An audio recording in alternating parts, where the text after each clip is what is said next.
Hello दोस्तों, आपको हमारी वीडियो कैसी लगी? कमेंट करके जरूर बताएं। और अगर अभी तक आपने हमारे चैनल को सब्सक्राइब नहीं किया है तो सब्सक्राइब करें और बेल आइकन दबाना मत। सविता की शादी को 10 साल हो गए थे और लवीना की शादी को 2 साल हो गए थे और दोनों देवरानी जेठानी प्यार से एक दूसरे के साथ रहती थी।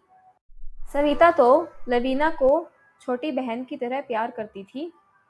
उन दोनों को देखकर आस पड़ोस के लोग भी यही कहते थे कि ये लगती ही नहीं है, देवरानी जेठानी है। एक दिन सविता रसोई में कचौरियां बना रही थी और लवीना बाहर कुछ काम कर रही थी।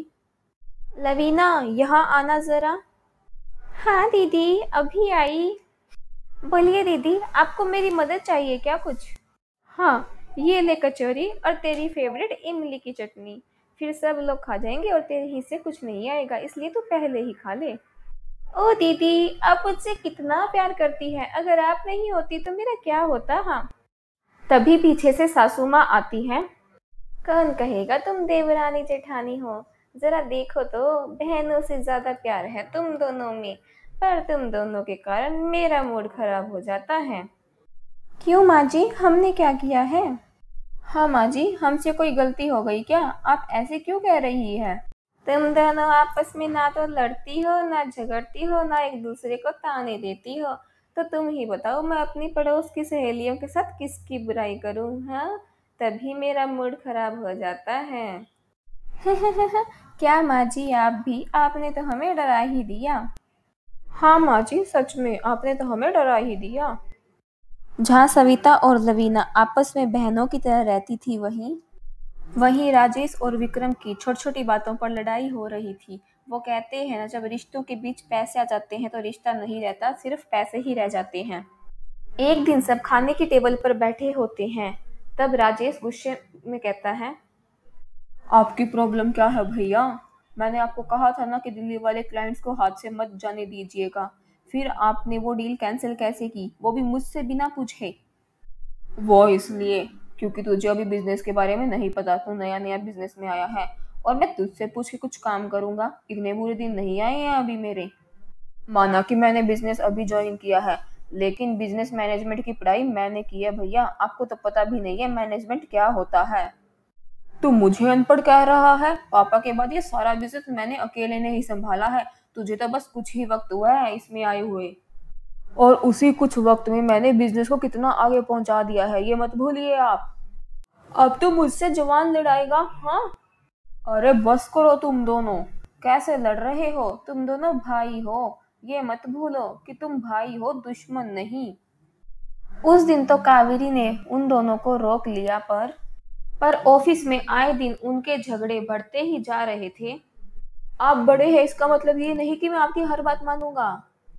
और मैं अब तक तुझे छोटा भाई समझकर माफ कर रहा था, लेकिन अब नहीं। तो ठीक है ना, अलग अलग कर दीजिए बिजनेस और घर।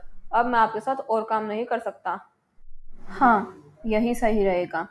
अब तू अपना बिजनेस अपने तरीके से कर और मैं अपना तरीके से। अब घर के इस हिस्से के कमरे तेरे रहेंगे और उस हिस्से के मेरे। अब हम एक परिवार की तरह नहीं बल्कि पड़ोसी की तरह रहेंगे। आप दोनों ये कैसी बातें कर रहे हैं? हम सब एक परिवार हैं। हम सब एक परिवार थे, लेकिन अब हम बस एक आम पड़ोसी है लवीना। चलो अपना सामान बांध दो अब, और आगे से किसी को एक दूसरे से बात करने की भी जरूरत नहीं है। ऐसा कैसे हो सकता है? आप लोग हमारी बात तो सुनिए। हमने फैसला कर लिया है सविता, अब और कुछ बोलने की जरूरत नहीं है।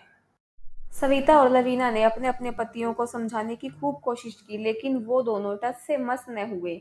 और इसका सबसे ज्यादा नुकसान सविता और लवीना को हो रहा था, क्योंकि अब वो दोनों बहनों की तरह नहीं बल्कि एक दूसरे की पड़ोसन बनकर उनको रहना पड़ रहा था। एक दिन दोनों अपनी अपनी छत पर खड़ी थी। दीदी, अब आप ही कुछ करिए ना। अब तो हम दोनों खुल के बात भी नहीं कर पा रहे, छुप छुप के बात करनी पड़ रही है इन दोनों भाइयों के डर से। मुझे पता है लवीना, तुम पर क्या बीत रही है, पर ये दोनों तो कुछ सुनने को तैयार ही नहीं है। इन दोनों भाइयों की लड़ाई में हम तीनों पीस रहे हैं। माँ जी का भी तो यही हाल है। देखिए ना दीदी, एक वो भी दिन था जब हम दिन भर बातें करके थकते नहीं थे, और आज हम छुप छुप के दिन में बस एक दो बार बातें कर पाते हैं। तुम चिंता मत करो लवीना, हम दोनों मिलकर कुछ न कुछ जरूर कर लेंगे।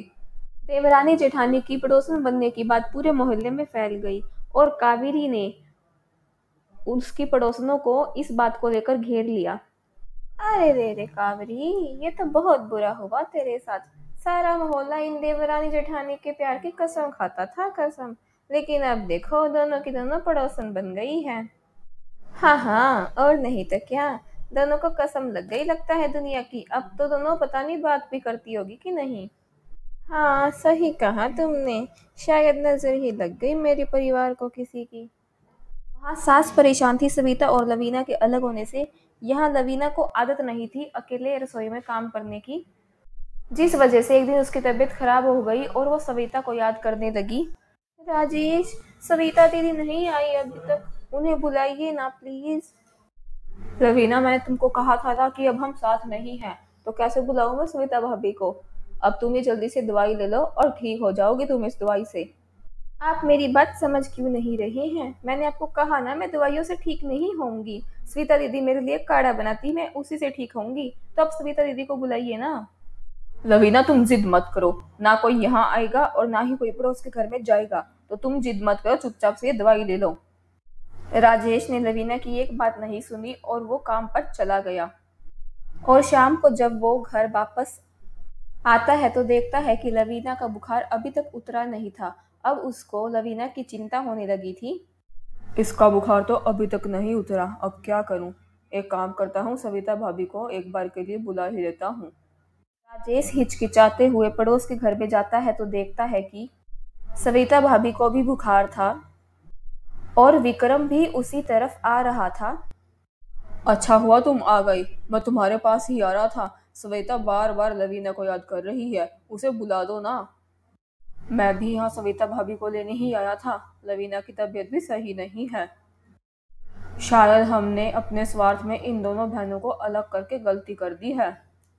आपने सही कहा भैया, देवरानी जेठानी नहीं थी, बहनें थी ये दोनों, और हमने इनको पड़ोसन बना दिया। हमें अपनी गलती सुधारनी चाहिए भैया। हाँ, तुम सही कह रहे हो राजेश। हटा देते हैं ये पड़ोस की दीवार। देवरानी जेठानी के प्यार ने इन दोनों भाइयों के मन को पिघला दिया और फिर दोनों ने कभी भी देवरानी जेठानी को अलग करने के लिए नहीं सोचा। और मोहल्ले में फिर से सविता और लवीना के किस्से गूंजने लगे। और फिर कभी भी ये देवरानी जेठानी की जोड़ी पड़ोसन नहीं बनी।